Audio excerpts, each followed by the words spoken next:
Shruti Smriti Purananam Alayam Karunalayam Namami Bhagavat Padam Shankaram Loka Shankaram.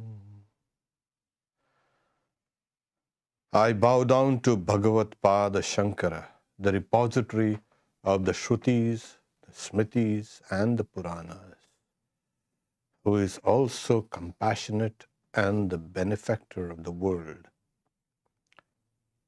Verse 33. From it are born breath, mind, and all organs of senses, space, air, light, water, and earth, which is the support of all. This is the text, direct text quoted from the Mundaka Upanishad. It is etasma jayate prano manas sarvendriyani cha kham vayur jyotir prithivi apa prithivi vishvasiddha. Etasma, from this, from it, it's translated, from this are born. The word arises, from this arises. Like the waves arise from what? The ocean. And so are they different? Yeah, they're different and yet they are the same. People have this idea that this world that we perceive is different from Brahman. In reality, no. Our perception is different. And that is what makes all the difference. Well, it's like from the mango tree, you'll get mangoes. You will not get coconuts. And so from that arise everything. So it has to take on the reality of its origins.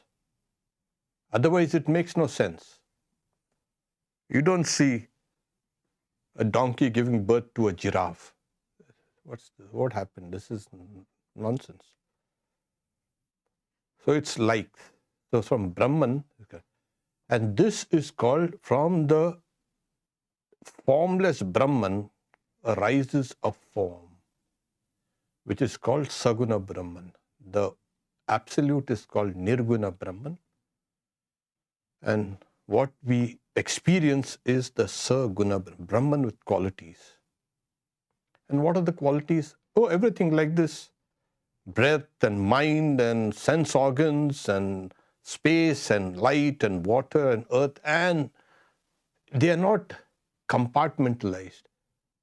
They are all intertwined, networked, and they give rise to this phenomena of the visible phenomena, and it appears to be matter.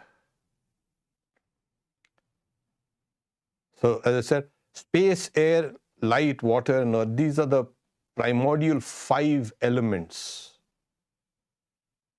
And then prana, breath, is translated as breath. Prana, mana. Now, this creation is from the cosmic perspective. So, and then that cosmos, but we here, we are part of that cosmos, and yet we feel we are separate, we are individuals, we are this, we are that, and we run about in our lives doing all the crazy things. That is Maya. We don't see first the cosmic reality, and then that same cosmic reality is the Saguna Brahman. We don't see it. So there are 2 misperceptions. It's called misapprehensions. This is why it all appears like that. When Vedanta keeps on hammering the world is unreal, people get a shock. Why? What? This world is unreal? The world that you see and you experience is different from what you think you've experienced it. So the well-known illustration, you are that rope and you're thinking yourself as a snake. And once you think of yourself as a snake, oh, I've got to eat, I've got to sleep, I've got to molt, I've got to this. That's your problem now. So we set in motion a chain of karma. When Sri Ramakrishna was asked, if this world is Maya, why does it appear so hard? It's hard. It's really hard. Try to knock your head on this and you'll get. Nobody recommends it. First he says, repeated births in this world of Maya gives you the feeling that is real. That is, repeated births means you don't just be born, you undergo these experiences of life.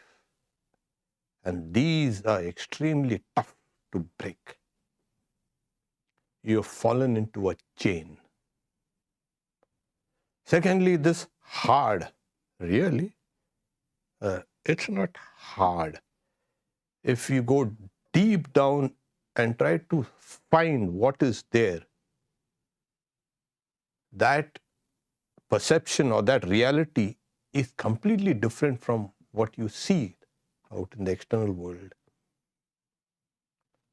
There's space and time, there's a reflection of space-time, there is kind of some madness going on there, we do not know. And we call it, that's a quantum world. But there are laws there also. So the initial perception that we see something, we experience something, what is that? What you experience has arisen from that Brahman. Etasmat, from Brahman, translated as it. It, he's given a note, Brahman, which is one with the soul, which is one with the Atman, the individual Atman, Jiva. So it's not only external. So on this, from this, emerge. And he has correctly made a point, projected. It's not only something rises out, it's projected. Now this projection, what's the nature of this projection? Vedantins themselves are split into a few camps. But we don't need to bother about it. It's just projection. Something is projected. But the principle is whatever is projected out does not mar the original thing. Like a seed that's buried in the ground and then the seed dies, as it were, and from that rises the tree. So is Brahman something like this? Does it degrade for that tree to emerge from it? Saying no. So this is the doctrine of called a Vivartavad, apparent modification. So the ocean does not undergo any kind of diminution. It is as it is. But it appears as in waves.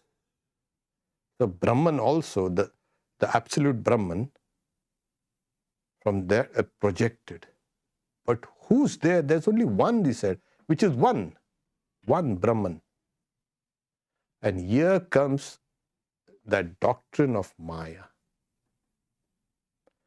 Now, the doctrine of Maya, it's always found that there's something evil. All these attachments, all these hates and all these loves and all these crazy things. Vedantins, they are guilty of one thing. Including me, I do that mostly. This Maya is divine. So Brahman is the reality, the divine, the ground is divine. From that ground is projected this universe, which also has to be divine. So it's called Vaishnavi Maya, the Maya of Vishnu, the power of God hidden in its own qualities. Devatma Shaktim Swagunair Nigudam. The power of God, Devatma Shakti, Swag, hidden in its own qualities.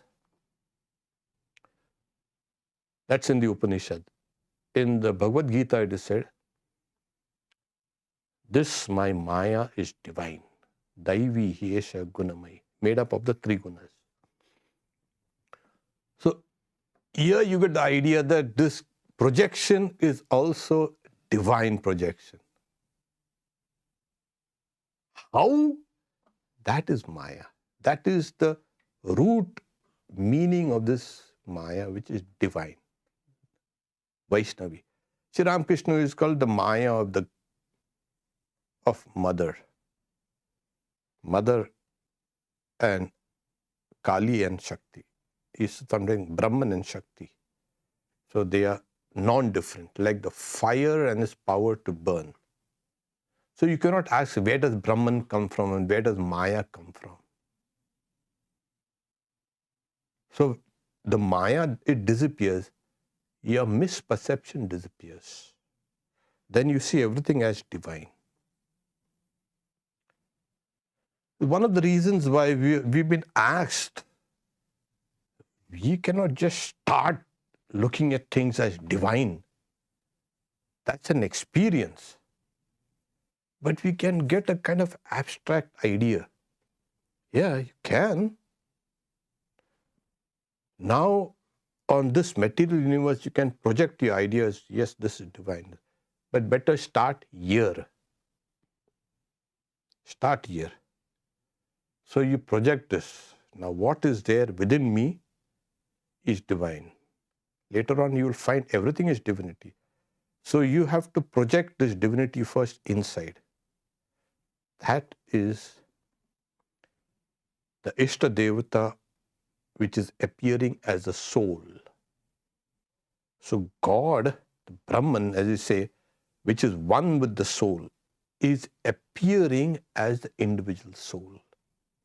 So this individual soul has to be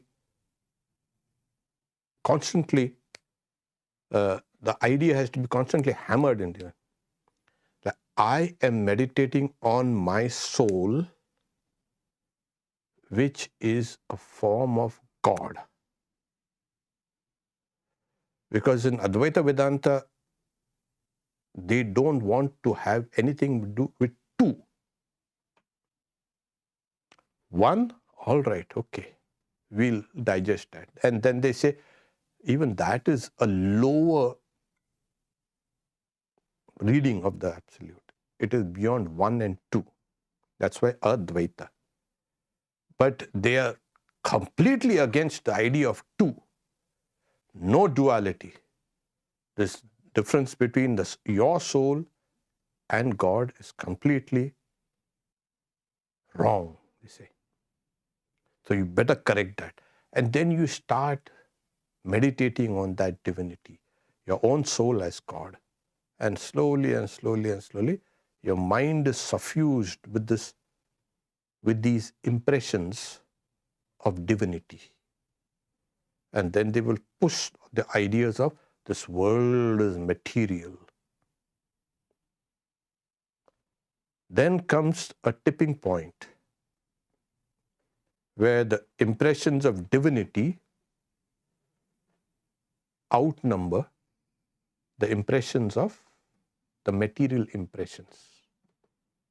Yeah, it cannot go off in one day. And if it goes, it can go. You can never say, oh no, it does not happen. In this world of Maya, you cannot say it does not happen, cannot happen. It is rare. You get it immediately. Or you have to work at it. Either you work before you get an experience or after.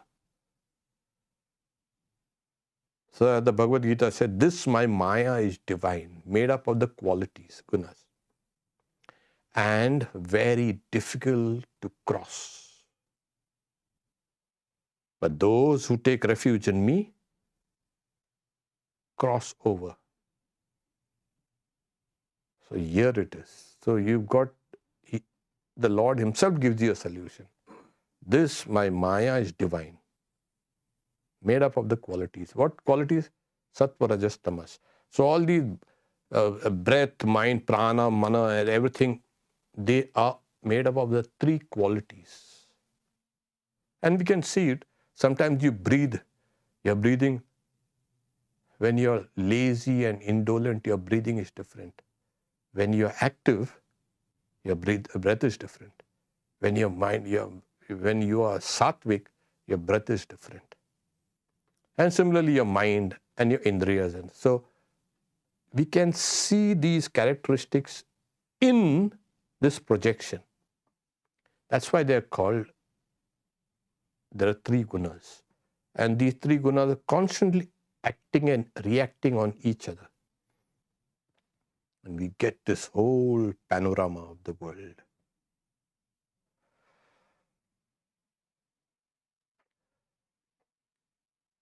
So this much for, I just wanted to kind of clarify this. What arises, what is projected from that is also divine, and the original is not marred. There's nothing, it does not diminish with anything. These are the conclusions of the Upanishads. Now, the next verse is the true nature of the soul described through a negative method. Now this is saying the true nature of the soul, that is the Jivatma, the Atman, which is also Brahman. So it's hitting two birds with one stone. But the problem is, no, how do you explain infinity? Oh, very vast. Oh, it's like space. But space itself has many conceptions. Like this space, okay, we can understand this space. It's a fabric. Oh, okay. It is like a fabric. Like a fabric. It is not a fabric. It is. There are certain characteristics in space that make you feel, oh, it can ripple and it can curve, etc., etc. But if you come, there is something called the Hilbert space. Oh my God, what's that? Oh, there are so many infinities. Oh, what is this? The Hilbert space. What is it? That is another headache. So we'll use the mathematical infinity. Completely different. This, it is beyond our conception. Yet we have an idea that there has to be something. It cannot be grasped ordinarily, but we can intuit it. So this is the reason why this verse is giving us something like, I am without attributes and actions, eternal and pure, free from stain and desire, changeless and formless and always free. He's put it in the positive English language. I am without. So it's without. So it is like nirguno, the word ni, without. Not ni, this ni. The Sanskrit ni. Nirguno, without gunas, without three gunas. Nishkriyo, without any vibration, without activity. Nityo, eternal. Nirvikalpo, without any movement. Niranjana, without any stain, stainless. Nirvikaro, he has translated as without desire. Vikara also is anything modified. Everything gets modified. When I look at this, my mind is modified. It's called a chitta vritti. And this modification does not go. I can throw this digital clock out, or maybe I'll forget it, or I'll go out there. But that form of the mind has now remained as memory. But the problem comes here. Would have just seen it, is all right.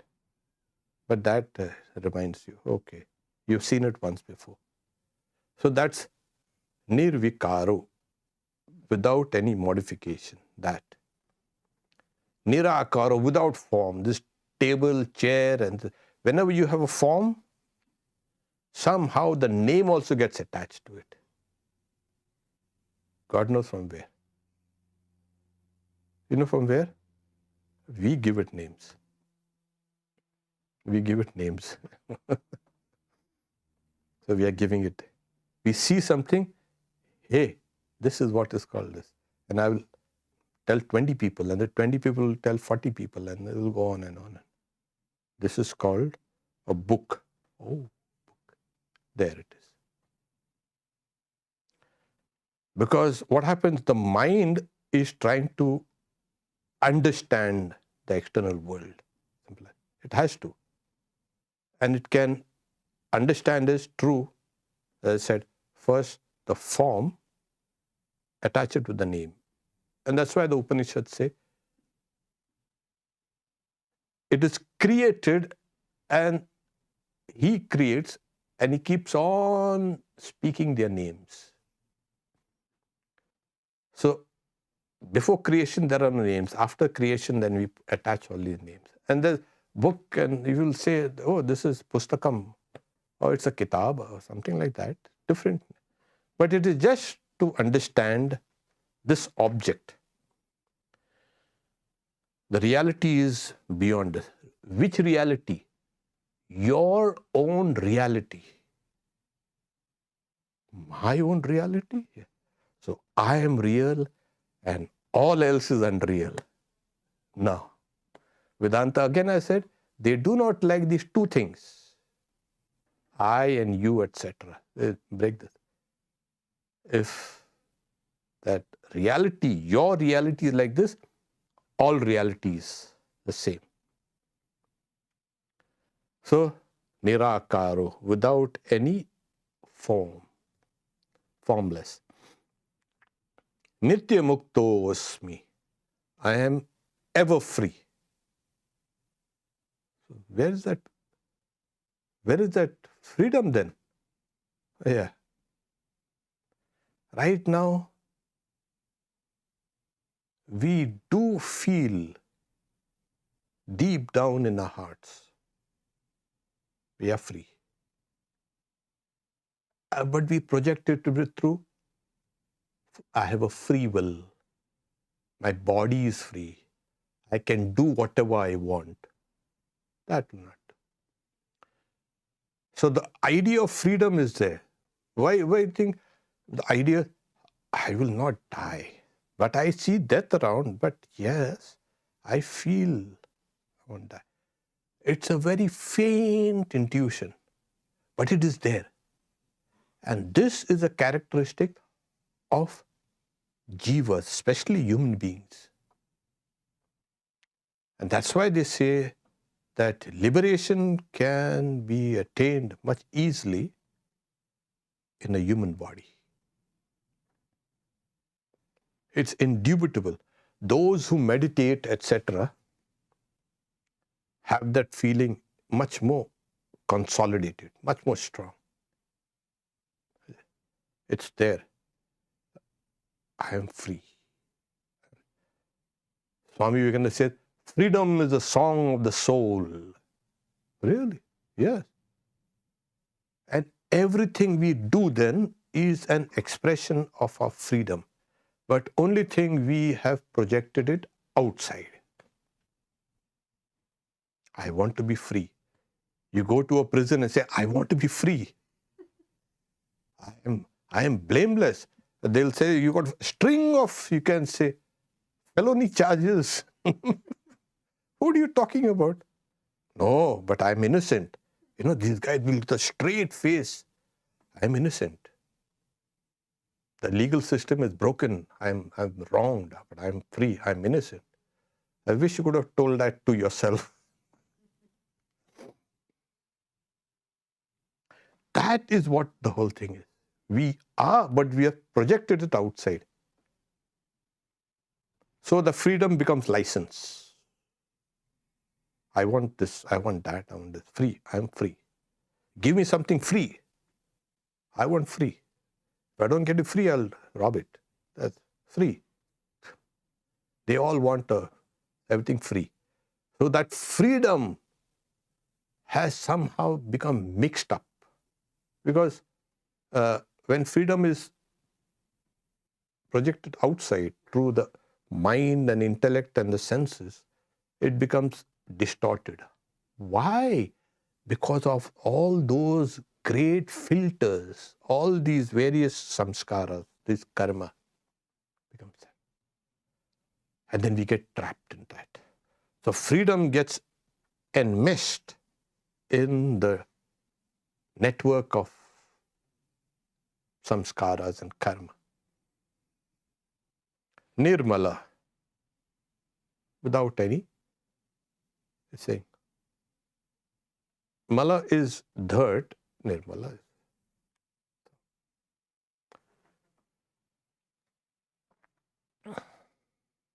The notes are always with apparent bondage is falsely superimposed on the Atman. Yeah. So, why is it? Because right now the Atman is thinking of itself as having a body and having a mind. I have a body, I have a mind. Who told that Atman, like you had a body, you had a mind? It's kind of ridiculous. Suddenly, you're thinking you have a body, you have a mind. These two things don't mix, but it comes together due to superimposition. The attributes of his body, mind, senses, intellect, everything are superimposed on the Atman. And the attributes of the Atman, these are superimposed on the body, the idea of freedom. So I am free. That has been the point where Vedanta would like to dismantle, disable. The point of where the mutual superimposition takes place. That's why he's saying apparent bondage is falsely superimposed. We take the next one. Now, we have a conception of ourselves, of God, of the soul, etc. Though it's very difficult to articulate it. Even if you start talking about yourself, you'll talk a little and then you'll stop. What do I talk? I did this. That's not you. Tell me something about you. well, there you keep quiet. Because our conceptions about ourselves are also inadequate. Our ideas about the world are inadequate.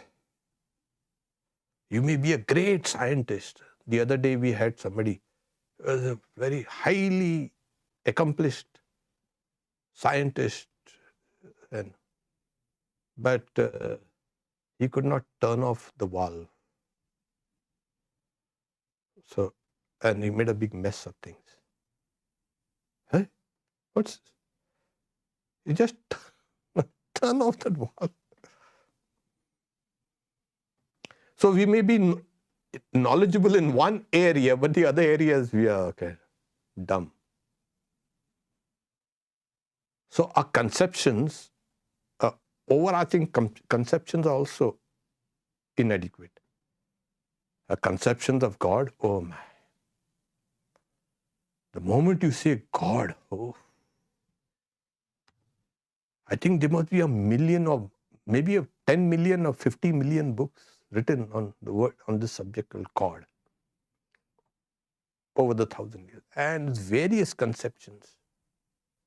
So you say, God came and told me, my God. I sometimes kind of wonder, what is your conception of God? First tell me. And let's start from there.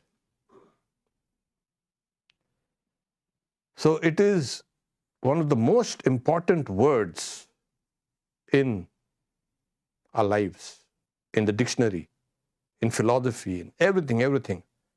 Whether you call it God, you call it consciousness, whether you call it God in the sky or a pie in the sky, you may call, and then we are talking like the God of Spinoza, the God of the ancient Greeks, are the different conceptions. And over, people have dreamed about, and they put their ideas, superimpose their ideas on some reality. Like we have superimposed our ideas on the Atman and made it into a body. But here it is said without body. I am without attributes and actions, eternal and pure, etc. What is this? I am a body, etc. I have mind. So similarly, we have superimposed our ideas on God. So this whole world is kind of mixed up. We know and we don't know. This is what Swamiji says, is standing between light and darkness. This mystic twilight. We are walking in the midst of a haze. There. Saying this is the fate of everyone. We are gods in this Maya, we are devils in this Maya, we are saints and sinners, we are all this.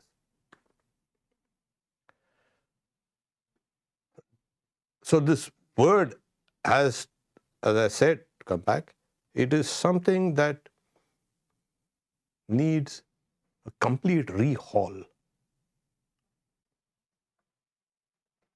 And how do you do that? You can go to the experience of past sages who have seen that, which is beyond your conceptions. And now start a new conception of the reality. There is, I fill all things inside and out like space, changeless and same in all. I am pure, unattached, stainless and immutable. This is the conception you have to replace with your old conceptions about yourself. The all-pervasive and transcendental nature of the soul is emphasized. Because right now we feel, I am here in this body, and this body is in this hall, the chapel, and this hall is in the center, and the center is in Seattle, and Seattle is in etc., etc., etc. The box within a box within a box within a box. Somewhere I've become hidden. And yet I think, no, I'm not just here. I can feel love. When I see somebody cry, I feel like crying. Oh, that means there has to be a connection. Yes, and so we are concentrated in one place, and yet we are expansive also. So when we feel, oh, this whole of humanity, we are the world, and something we say, we suddenly feel we are one. At times, yeah, when somebody's achievements, oh, that, we have done it. You have not done it. No, we have done it. So, this is one of the reasons why Maya is what? Individual Maya is contradiction. You feel here and yet you feel everywhere. What is this? So, to break this is why I fill all things inside and out like the space, like space. Changeless and same in all. My God, this is kind of frightening. Yes, that's why Advaita Vedanta is meant for the stout-hearted. But this is the most common sense view of the reality. It is not trying to delude you with more and more of your individuality. Swamiji used to say, like, what is your individuality? Hey. It's constantly changing. And yet, people think that they will take this individuality of theirs and go to heaven. How is that possible? Yeah. They want another individualized heaven, custom made, only for you. Here it is, tailor made. And yet we see the individuality is and only can be explained in terms of the whole. Your individuality has to be explained by the particular, has to be explained by the general. So you're a mammal, okay. You're a part of that animal world, and you're part of all living beings. Oh, so I'm included in with all the reptiles and the creepy crawlies and this. Yes. And everything, all living beings. Otherwise, your individuality is wrong. And this has been the constant fight of Vedanta, is trying to break this individuality of yours. This individuality is crafted by external and your own self. All the things that you've done, you've crafted your own. And now you're afraid to lose your individuality. There are certain philosophies that emphasize the individual. There are some philosophies that emphasize the collective. You cannot live without the whole, with the collective. You're going to live and breathe. How are you going to eat then? I'm so individual. I'm not going to have any interaction with people. No, you cannot live like that. So this constantly, it is there, tussling in our minds. Beyond this individuality and the collective or the whole, I fill all things inside and out like space. Changeless and the same in all. I am pure, unattached, stainless and immutable. Are these just words? No. These are experiences. Swami Vivekananda, one time, he was walking with some other devotees around, not here in India. And as he was walking, he was not well also. Suddenly, he cried out in pain.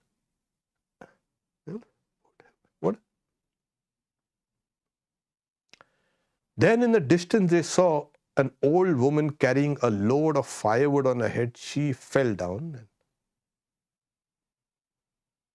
And that pain was felt by Swamiji. Once, somewhere near Fiji, there was a volcanic eruption and there was a kind of a tsunami that followed.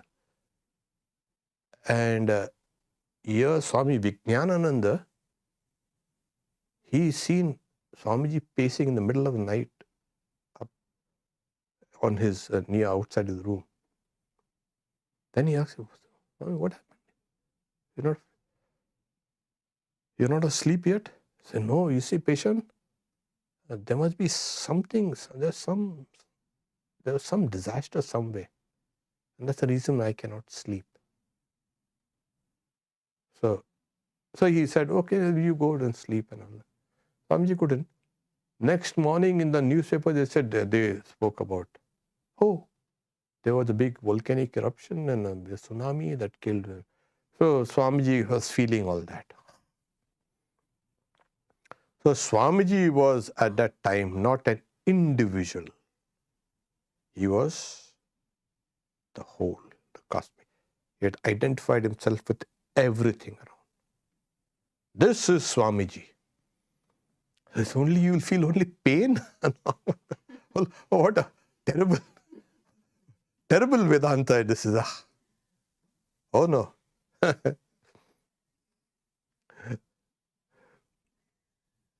You'll feel it. You'll feel everything. And this world is not only just painful. It's a subjective. Everything that's good and great, and you'll feel that. But even beyond this individual and collective, there is something higher. That is the reality, which is, as we have mentioned, formless, without attributes, action, eternal, pure, free from stain, desire, etc., etc. You are that. Okay. The note says, the soul, the Atman or Brahman is present in all things as existence, luminosity and bliss. Asti bhati priya. Changeless. Though the Atman, the soul, is present in all things, yet the change in their form cannot affect it, because forms are perceived to exist on account of Maya, like the illusory snake and a rope. Swami Nikhilananda is fond of this word illusory. But don't get fooled with that. That's the reason why you go to the...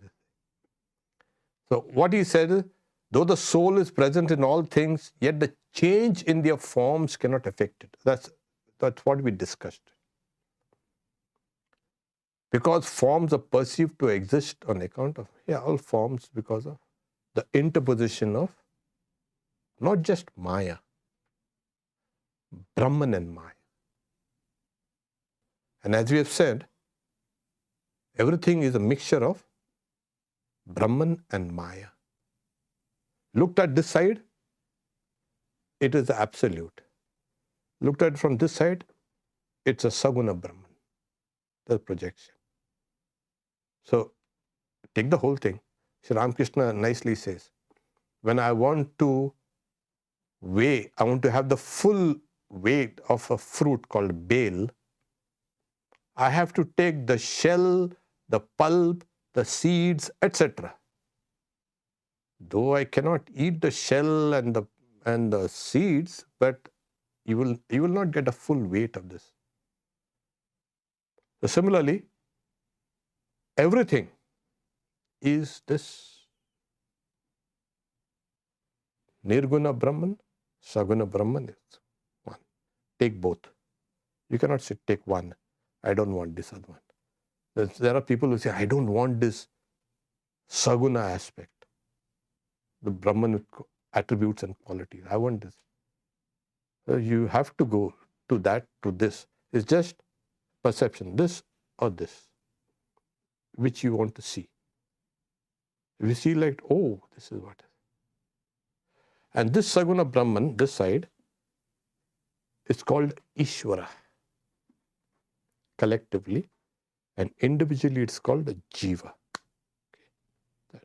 So the philosophy wants, especially this Vedanta, it wants to help you in placing you in a particular place where you can understand things. Same in all as the inmost spirit. We stop here for,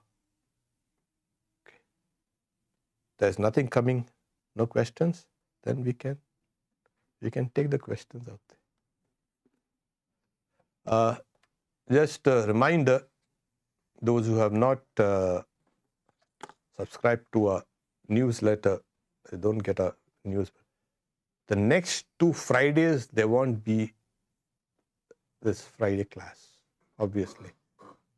So next week and after that also, Friday. But rest of the programs will be as usual, Wednesday, etc. Tomorrow, we have the Karma Yoga year at Seattle. Please come equipped to serve the Lord. That is something like his saying, what? How do we cut our bondages of Maya? Yeah, by Karma Yoga, by Karma. And secondly, we have every evening Vespers. You sit down in front in the shrine and sit down. It wears out your karma. Because Sri Ramakrishna himself used to say, I am the wiper out of your karma. Kapala Mochan. So every evening we have a Vespers, you're welcome. Sunday 9:50 a.m. Mother's Children, Sunday School. Sunday 10 a.m. the archetypal image of Avatar with Ramakrishna. So it's going to be a little technical, but then it will be a nice study, looking at Sri Ramakrishna through a different lens. And not only Ram, you also.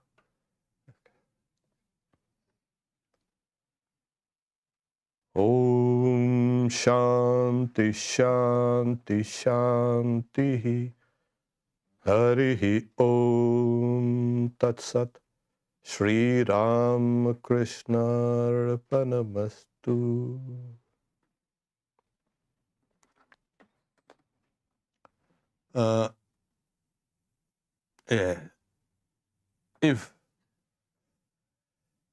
If all bodies have existed since the beginning, are we all repeated play to speak?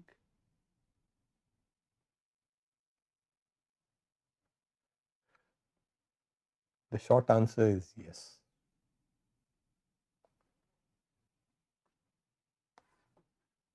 The question is,